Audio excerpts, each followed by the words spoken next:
하나님 말씀은 요한복음 8장 21절부터 30절까지 말씀입니다. 요한복음 8장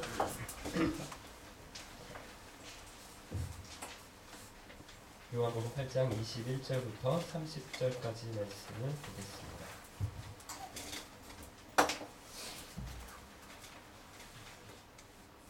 저와 여러분이 한 절씩 교독하겠습니다. 예수님께서는 다시 사람들에게 말씀하셨습니다. 나는 멀리 떠날 것이다. 너희가 나를 찾겠지만 너희는 너희 죄 가운데서 죽을 것이다. 너희는 내가 가는 곳에 올 수 없다. 너희에게 말했습니다. 그러나 너희는 내가 가는 곳에 올 수 없다라고 말하는 것으로 보아 예수님께서 말씀하셨습니다. 너희는 아래에서 왔으나 나는 위에서 왔다. 너희는 이 세상에 속하였지만 나는 이 세상에 속하지 않았다. 그래서 너희에게 이 세상에서 죽을 것이라고 말하는 것이다. 너희가 만일 너희를 인정하는 사람이라는 것을 믿지 않는다. 너희는 참으로 너희 죄 가운데서 죽을 것이다. 그들이 물었습니다. 도대체 당신은 누구십니까? 예수님께서 대답하셨습니다. 나는 처음부터 너희에게 줄곧 이야기했던 바로 그 사람이다. 나는 너희와 너희를 신뢰할 것에 관하여 이야기할 것이 많다. 하지만 나를 보내신 분은 천주되시며 나 역시 분들에게서 주는 것을 선행해 합니다. 사람들은 예수님께서 자기들에게 아버지에 대하여 말씀하고 계시다는 사실을 깨닫지 못했습니다. 그래서 예수님께서는 그들에게 이런 말씀을 하셨습니다. 너희는 이제라도 믿은 후에야 내가 바로 그 사람의 것과 내가 하는 이 모든 일이 내 스스로 한 것이 아니라 아버지께서 내게 가르쳐 주신 대로 말하는 것임을 알게 될 것이다. 나를 보내신 분은 나와 함께 계신다. 나는 언제나 그분을 기쁘시게 하는 일만 하므로 그분은 나를 혼자 내버려 두지 않으신다. 예수님께서 이 말씀을 하다 많은 사람이 그분을 믿었습니다. 오늘 본문은 지난주일 본문이었던 12절에서 이어지는 말씀인데요. 지난주에 우리는 예수님의 증언에 대해서 말씀을 들었습니다. 사람들이 네가 너에 대해서 이야기를 하는데 우리가 어떻게 믿을 수 있느냐 이렇게 예수님을 공격하니까 예수님께서 어떻게 하시는가 하면 믿기 싫으면 관둬라 이렇게 얘기하지 않으시고요. 못 믿는 사람들에게 친절하게 아주 자세하게 믿어야 될 이유를 세 가지를 말씀하십니다. 기억하시죠? 첫 번째는 내 증언은 특수한 것이지 않느냐 말씀하십니다. 땅에 속하고 육신에 속한 우리로서는 알 수 없는 하늘에 속한 영역에 있는 것을 말씀하신다라는 것이죠. 그러니까 믿으라는 것입니다. 그렇잖아요. 우리 공동체에서 성경과 관련해서 신학과 관련된 거 누구 말 믿어줘야 됩니까? 김 목사 말을 제 말을 좀 믿어주셔야 됩니다. 저랑 같이 교회 생활 하시면서 저 김 목사가 그래도 믿을만하다 이렇게 생각하신다면 제가 설교할 때 제가 성경을 가르칠 때 말씀하는 것을 좀 믿어주셔야 됩니다. 이걸 못 믿어가지고요. 제가 말하는 것마다 이상하다 이래가지고 사사건건 의심해가지고 집에 가서 인터넷 찾아보시고 막 이러시면 좀 곤란하죠. 교회 옮기셔야 되죠. 마찬가지입니다. 우리가 우리 지체들의 전문 분야를 믿습니다. 호텔, 민박, 인쇄, 제과, 자동차, 타이어, 식품, 주류 이런 쪽에서 러시아 시장에서 동향이 어떤지 우리가 다 모릅니다. 하지만 이 분야에서 일하고 계신 분들의 의견을 또 지체들이 이야기하는 것을 우리가 믿습니다. 예수님이 지금 그 말씀을 하시는 거예요. 내가 믿을 만한 사람이라면 내 말을 믿으라는 것입니다. 두 번째, 예수님의 판단은 참되다라고 얘기를 하세요. 사람들의 판단은 어떻습니까? 자기 중심적입니다. 내가 객관적으로 봐서 아는데 내가 아주 중립적으로 얘기하는데 이렇게 말하지만 제대로 중립적으로 중간에 서서 얘기할 수가 없습니다. 예수님의 판단을 하지만 항상 옳다 이렇게 얘기하시는데 그 이유가 뭔가 하면요. 세 번째죠. 예수님의 증언이 항상 옳은 이유는 하나님이 함께 증언해 주시기 때문입니다.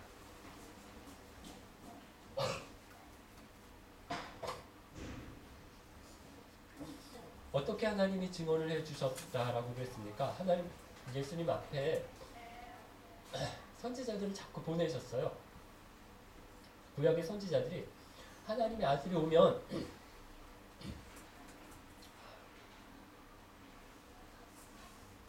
하나님의 아들이 오면 이럴 것이다. 이렇게 하실 것이다. 이런 일이 일어날 것이다. 이렇게 많이 얘기해 주셨는데 이 예언들이 실제로 다 성취가 되었습니다. 예수님이 다 성취하셨어요. 특별히 예수님 바로 앞에 특별한 선지자가 왔죠. 세례 요한. 세례 요한이 와서 많은 유대인들이 이 세례 요한을 인정을 해줬습니다. 요즘 우리나라에서 국민 가수, 국민 배우, 국민 여동생 이런 말이 유행하는데 세례 요한은 이 당시에 국민 선지자였어요. 누구나가 다 이 사람을 선지자로 인정을 해주던 사람이었습니다. 근데 그 선지자 세례 요한이 예수님을 가리켜서 뭐라고 말씀하세요? 뭐라? 세상 죄를 지고 갈 하나님의 어린 양이다. 이렇게 이야기를 해주셨습니다. 아주 딱 집어서 예수님이 하나님이 보내신 어린 양이다. 하나님의 아들이다. 라는 것을 가리켜서 얘기해 주셨습니다. 여러분 그리고 또 뭘 보면 알 수 있더라고요. 예수님이 행하신 이적들. 물을 포도주로 만들고 그죠? 그리고 오병이어의 기적들이 일어나고 바다 위를 걸으시고 폭풍을 잠잠케 하시고 귀신들을 쫓아내시고 병을 고쳐주시고 이런 일들 누구만 하실 수 있어요? 하나님 아버지만 하실 수 있어요. 그런데 그걸 누가 하세요? 예수님이 하시는 거예요. 이게 뭐라고요? 하나님의 아들이심을 증언해 주는 것이다 라고 얘기하시는 것입니다. 이렇게까지 말씀해 주셨는데도 유대인들이 어떻게 했더라고요? 안 믿었습니다. 왜 안 믿었습니까? 뭐 때문에? 헌금하세요. 자기 의가 되어서 자기 의가 있어서 예수 그리스도의 의를 바라보지 않았습니다. 오늘 본문은 예수님이 이들에게 다시 말씀을 해주시는데요. 두 가지 얘기를 해주십니다. 첫 번째는 너희는 죽는다라는 것입니다. 21절을 한번 볼까요? 같이 읽겠습니다. 21절 예수님께서는 다시 사람들에게 말씀하셨습니다. 나는 멀리 떠날 것이다. 너희가 나를 찾겠지만 너희는 너희 죄 가운데서 죽을 것이다. 너희는 내가 가는 곳에 올 수 없다. 여기 너희가 누군가 하면 유대인들입니다. 이 유대인들이 나쁜 사람들 아니에요. 하나님을 모르는 사람들 아닙니다. 말씀도 알고 율법대로 살려고 굉장히 애를 쓰는 사람들이고요. 또 여기 예수님이 너희가 나를 찾겠지만 이라고 말씀하신 것처럼 메시아를 열심히 찾던 사람들입니다. 메시아가 와서 자기들을 구원해 주셔야 된다. 이스라엘 나라를 다시 회복해야 된다. 얼마나 기다리고 그 메시아를 찾았는지 모릅니다. 그런데 실제로 왔어요. 오셨어요. 예수님이 메시아로 하나님의 아들로 이 땅에 오셔서 자기들 눈앞에 나타났는데도 자기들과 같이 얘기하시는데도 그 예수님을 못 알아봅니다. 그러면서 넌 아니다. 다른 데 가서 찾아요. 예수님을 바로 앞에 놓고 바라보고 있으면서 얘기하면서도 넌 아니다.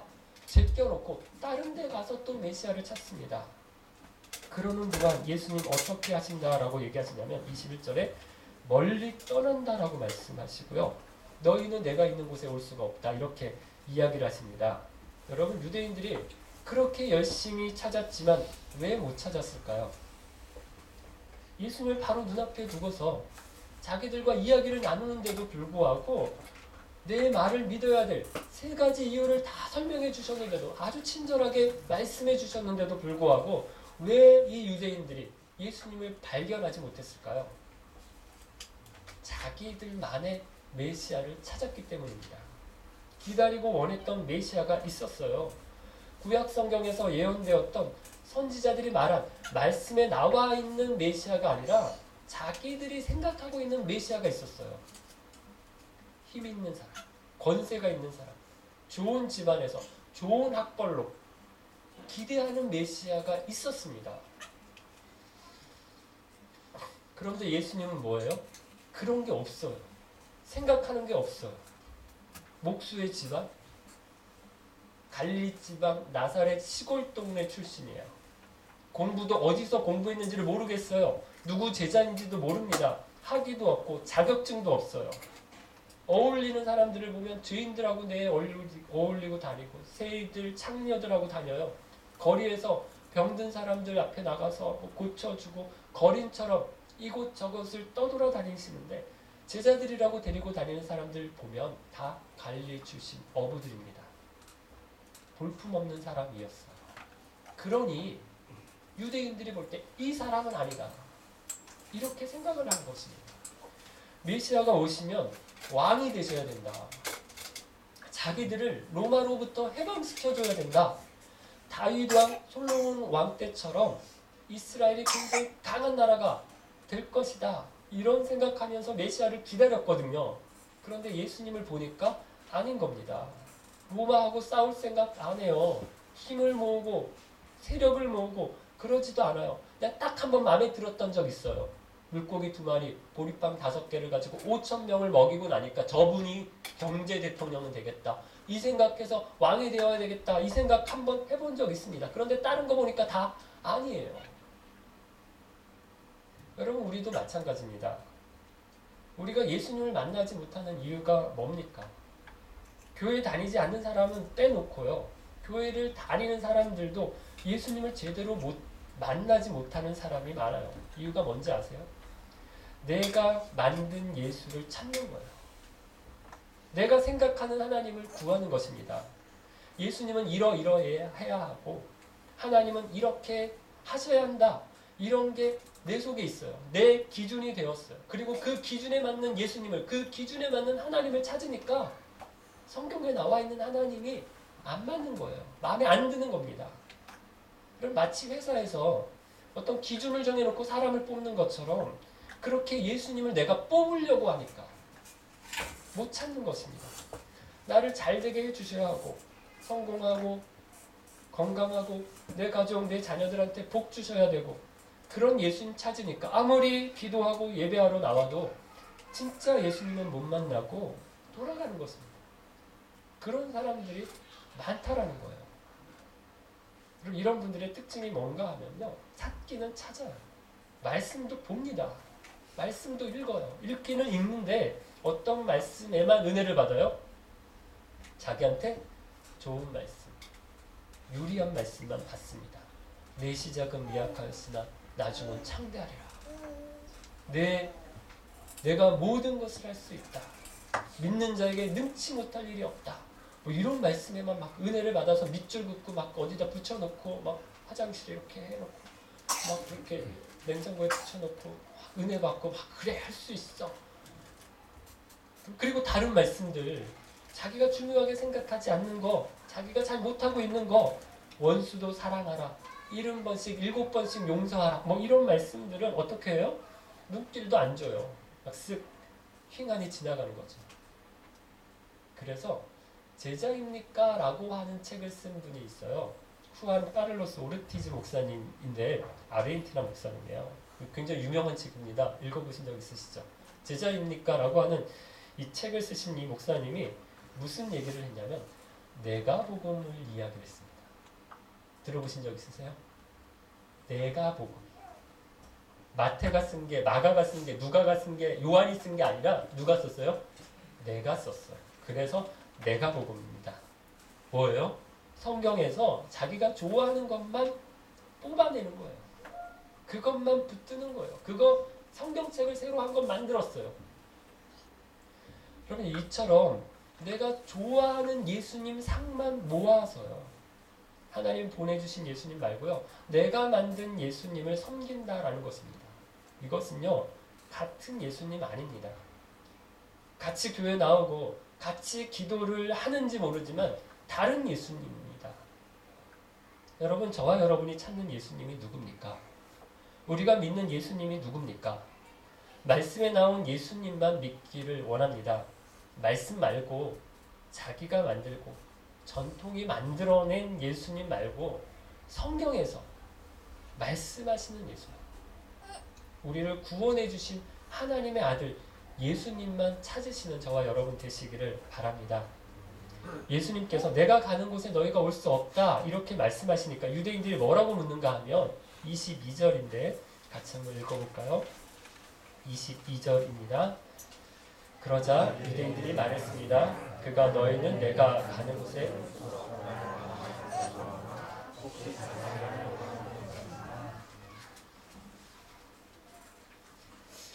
예수님이 어디로 가신다고 하니까, 그리고 자기들은 너희들은 올 수가 없다 이렇게 하니까 사람들이 생각해낸 게 뭔가 하면요, 사람이 자살하려고 하는가? 이렇게 생각했는데 이건 비아냥거리는 것입니다. 우리는 못 가고 자기만 가는 곳이 있다고 얘기하니까 이거 혹시 죽으러 가신다는 거, 저 사람 죽는다는 거 아니야? 이렇게 생각한 거예요. 이들에게 예수님께서 이렇게 말씀하시는데 23절, 24절 두 절입니다. 같이 읽겠습니다. 23, 24 예수님께서 말씀하셨습니다. 너희는 아래에서 왔으나 나는 위에서 왔다. 너희는 이 세상에 속하였지만 나는 이 나라에 속하지 않았다. 그래서 내가 너희에게 너희 죄 가운데서 죽을 것이다 라고 말했던 것이다. 너희가 만일 내가 이런 주장을 하는 사람이라는 것을 믿지 않는다면 너희는 참으로 너희 죄 가운데서 죽을 것이다. 소속이 다르다라는 것입니다. 하늘에서 왔고 예수님은 하늘에서 왔고 너희들은 아래에서 왔다. 세상에서 왔다라는 거예요. 그래서 예수님은 하늘에 속했고 하늘로 돌아갑니다. 그러나 사람들은 땅에, 세상에 속했고 세상으로 간다라는 거예요. 그러니까 온 곳이 다르고 속한 곳이 다르고 그러니까 돌아갈 곳도 다르다라는 것입니다. 그래서 이렇게 말씀하시는데 너희 죄 가운데 죽을 것이다. 여러분 오늘 본문에서 이 말이 몇 번 나오는지 아세요? 너희 죄 가운데서 죽을 것이다. 이 말씀이 3번 나옵니다. 21절 너희가 나를 찾겠지만 너희는 너희 죄 가운데서 죽을 것이다. 24절 내가 너희에게 너희 죄 가운데 죽을 것이다 라고 말했던 것이다. 24절 뒷부분에도 너희는 참으로 너희 죄 가운데서 죽을 것이다. 죽는다는 말씀을 3번이나 하세요. 왜 3번 하실까요? 강조하는 거죠. 중요하다는 것입니다. 진짜 죽는다라는 거예요. 여러분 우리가 다 죽어요. 그런데 이 말을 듣기가 참 어렵습니다. 특히 병원 신방 가서 이 말 하기가 참 어려워요. 그런데 이 말을 진짜 해야 할 때가 있습니다. 뭐 맹장 수술하고 가서 이 말은 안 해요. 근데 정말 심각한 질병에 걸린 분에게 생사가 왔다 갔다 하시는 분에게 처음에 가서 낫게 해주시기를 많이 간구하긴 해요. 하지만 정말 지금 이제 얼마 남지 않았다라고 생각하는 그 순간엔 목사가 병원에 가서 그 얘기를 합니다. 삽니다. 살려주실 거예요. 이렇게 하는 것만이 잘하는 게 아닙니다. 어떤 순간에는 죽습니다. 죽음을 준비하셔야 됩니다. 이렇게 말을 해야 됩니다. 이 말 안 하면 끝까지 이 말 안 하면 직무유기입니다. 마치 의사가 자기 환자한테 정확하게 말해주지 않는 것과 같아요. 여러분 자기가 죽을 병에 걸렸어요. 근데 의사가 얘기를 안 해줘요. 아니요 괜찮습니다. 별거 아닙니다. 금방 나을 거예요. 이렇게 얘기해 주는 게 좋은 의사입니까? 처음엔 죽을 병이다. 뭐 시한부 뭐 1년 6개월 남았습니다. 이런 얘기 들으면 뭐 하늘이 무너질 것 같고 막 너무너무 힘들 거예요. 하지만 그 말을 들어야 됩니다. 빨리 들으면 들을수록 좋은 거예요. 그래야 준비하죠. 근데 옛날에 드라마나 영화를 보면 의사하고 가족들하고 짜고 병명 속이고 환자한테 정작 얘기를 안 해주는 그런 드라마나 영화를 볼 때가 있는데 그러지 마세요. 빨리 얘기를 해줘야 합니다. 언젠간 다 거쳐야 될 과정이에요. 빨리 듣는 게 좋습니다. 그래야 자기도 얼마 남지 않은 시간을 뭐예요? 준비하잖아요. 마찬가지입니다, 여러분. 우리가 다 죽을 거예요. 죄 가운데 죽을 겁니다. 안 죽어 괜찮아. 이렇게 말하는 거 듣기는 좋아요. 그런데 누가 하는 말이에요? 이런 말? 당신 안 죽습니다. 괜찮아요. 이 말 누가 했어요? 성경에서도 했어요. 누가? 창세기. 누가 했어요? 예, 사단이 했어요. 사단이 뱀에게 들어가서 뱀이 하와에게 얘기하잖아요. 너 이거 먹으면 안 죽어. 하나님 먹으면 죽는다고 그랬는데 걱정 마. 안 죽어. 하와가 이 말 듣고 선악을 알게 하는 나무의 열매를 따먹잖아요. 여러분 속지 마십시오. 죽습니다. 그런데 왜 준비를 안 할까요? 여러분 우리가 자동차 보험은 열심히 듭니다. 미처 보험 연장을 못했어요. 그러면 보험에 못 든 차를 놓고 다녀요. 바로 앞에 잠깐 운전하는 것도 사고 날까봐 겁이 나가지고요. 멀쩡한 차 놔두고 그냥 갔다 옵니다. 왜요? 보험에 안 든 차를 타다가 사고 나면 큰일 난다라고 위험이 있기 때문에 보험 안 든 차는 안 몰아요. 암보험 이런 것도요. 여러분 암 안 걸렸어요. 안 걸렸어요. 안 걸렸는데 들어요. 안 걸리고 죽을 수도 있어요. 아니 안 걸리고 죽는 사람 훨씬 더 많아요. 그런데도 암보험 이런 거 듭니다. 왜요? 혹시나 걸릴까봐 드는 거예요. 그런데 여러분 죽음은 어떻습니까? 혹시나 죽을까봐 생각하는 사람 있어요? 걱정하지 마십시오. 이거는 정확합니다. 확률이 아주 정확합니다. 혹시나 죽는 거 아닙니다. 죽습니다. 자동차 보험은 사고 안 날 수도 있어요. 하지만 듭니다. 암 안 걸릴 수도 있어요. 하지만 듭니다. 그런데 죽는 건 안 죽을 수가 없어요. 그런데 보험에 안 들어요. 언제 어떻게 죽을지 우리가 아무도 모르는데 보험도 안 들어놓고 너무 잘 다닙니다. 무슨 배짱인지 어디서 그렇게 용기가 나온지 모르겠어요. 여러분 안 됩니다. 죽습니다. 다 죽어요. 자녀 교육 준비하잖아요. 노후 준비하잖아요. 우리 유학생들 취업 준비, 결혼 준비 하잖아요. 죽음도 준비해야 합니다. 그럼 죽음은 어떻게 준비해야 될까요? 이것이 예수님이 말씀하시는 두 번째인데요. 28절과 29절 말씀을 한번 읽겠습니다. 28절, 29절. 그래서 예수님께서는 그들에게 이런 말씀을 하셨습니다. 너희는 인자를 높이 든 후에야 내가 바로 그 사람인 것과 내가 한 이 모든 일들이 내 스스로 한 것이 아니라 아버지께서 내게 가르쳐 주신 대로 말하는 것임을 알게 될 것이다. 나를 보내신 분은 나와 함께 계신다. 나는 언제나 그분을 기쁘시게 하는 일만 함으로 그분은 나를 혼자 내버려 두지 않으십니다. 여기 28절에 인자를 높이 든 후에 야라고 말씀하는 것은 예수님께서 십자가에 달리시잖아요. 그리고 그 십자가에서 들리신다라고 하는 것을 얘기하는 것입니다. 이건 모세의 뱀을 두고 이야기를 하시는 건데요. 모세 때 이스라엘 백성들이 광야에서 하나님께 원망을 했어요. 왜 우리를 이집트에서 데리고 나와서 이 광야에서 이렇게 죽게 만드느냐, 고생을 시키느냐. 차라리 거기 이집트에 있을 땐 훨씬 나았다. 거기선 그래도 먹고 살 수 있었는데 여기 광야에서 우리가 다 쪄 죽고 굶어 죽고 목말라 죽고 죽게 생겼다. 이렇게 불평을 막 합니다. 그러니까 하나님께서 독사를 보내서 사람들을 물게 하세요.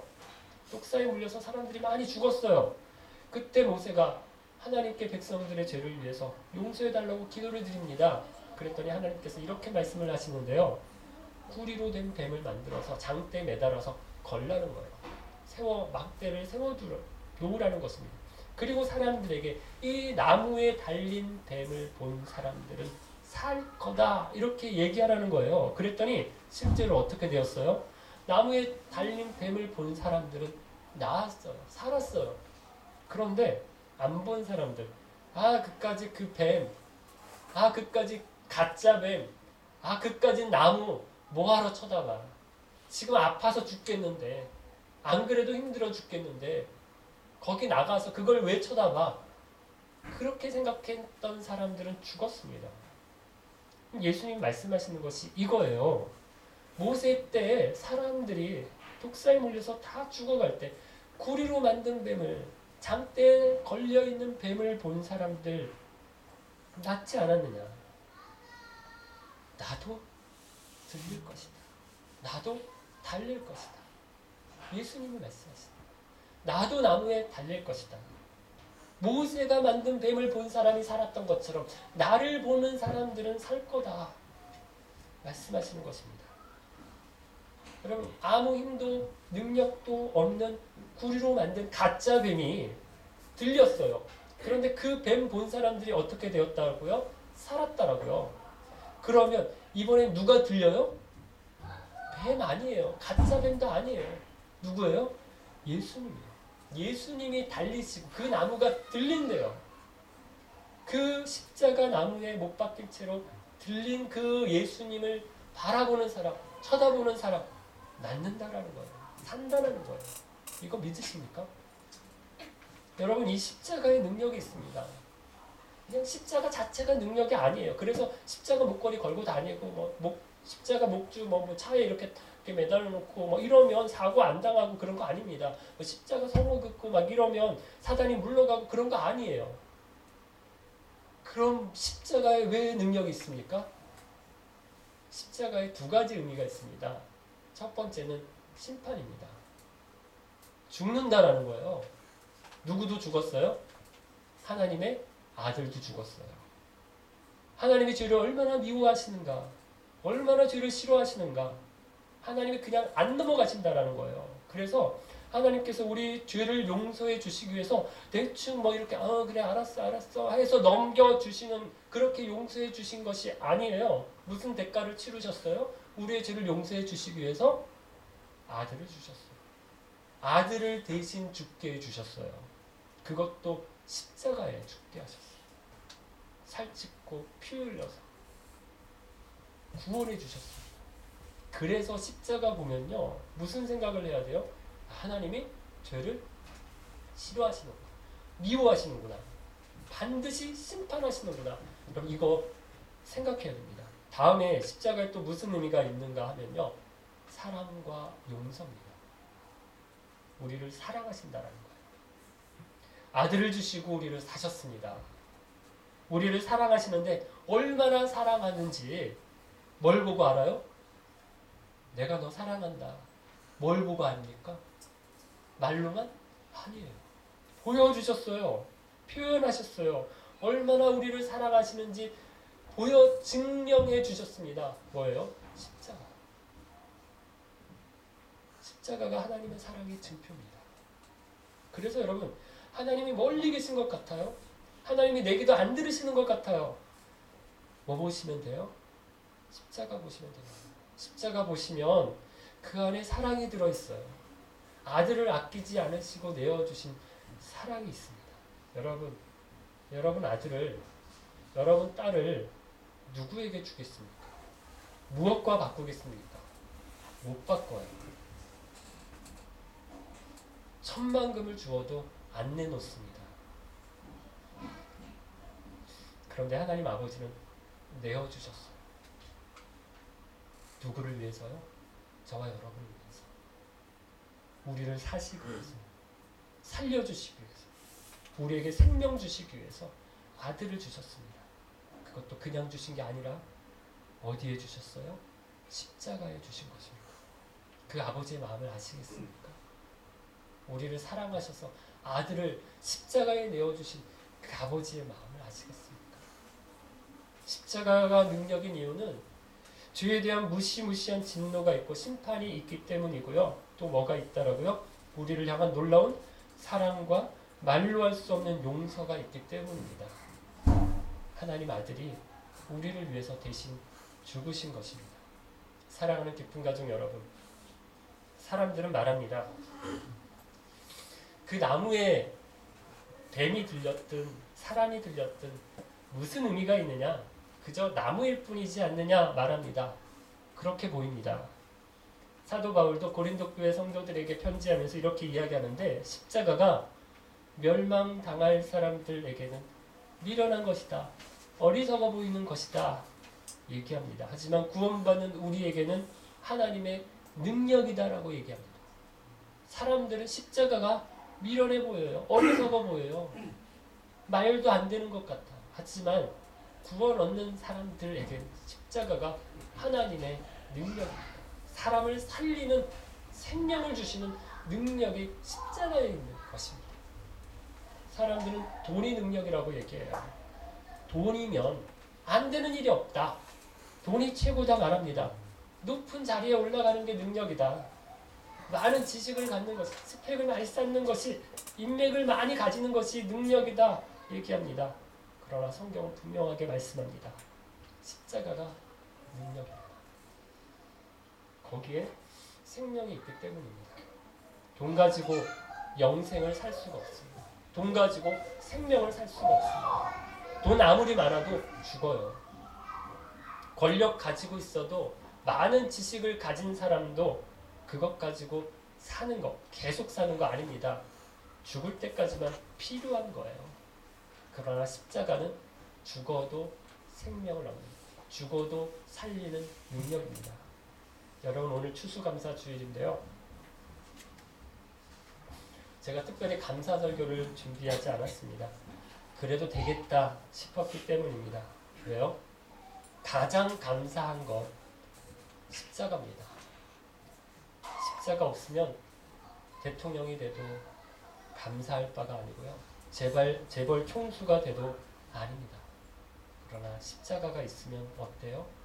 어떤 상황도, 어떤 환경도, 어떤 어려움도 감사합니다. 십자가 능력이 꼭 죽어서 구원 얻는 것만 말하는 것이 아닙니다. 여기서 지금 이 순간에도 우리에게 유익이 되는 것, 십자가가 능력이 되는 것은 흔들리지 않는 거예요. 십자가를 붙든 사람은, 십자가를 꼭 붙들고 있는 사람은 여러분 이 세상 살아갈 때 흔들리지 않습니다. 십자가가 은혜가 분명한 사람은 영원한 생명을 이미 가지고 있기 때문에 세상의 작은 것들 때문에 흔들리지 않아요. 여러분, 이렇게 좋은 것을 모르고 살아가는 사람들이 있습니다. 우리 가족 중에, 우리 조국에, 이 러시아 땅에 아직 십자가 능력을 모르고 우리가 다 죽는다라는 것을 모르고 평생 영원히 살 것처럼 살아가는 사람들이 많습니다. 오직 십자가만이 살리는 능력이라는 사실을 믿지 않는 사람들에게 전하기를 원하고요. 살리는 십자가 능력 안에 늘 복된 삶, 감사가 넘치는 삶 살아가시는 저와 여러분 되시기를 주님의 이름으로 축원합니다. 같이 찬양 드리겠습니다.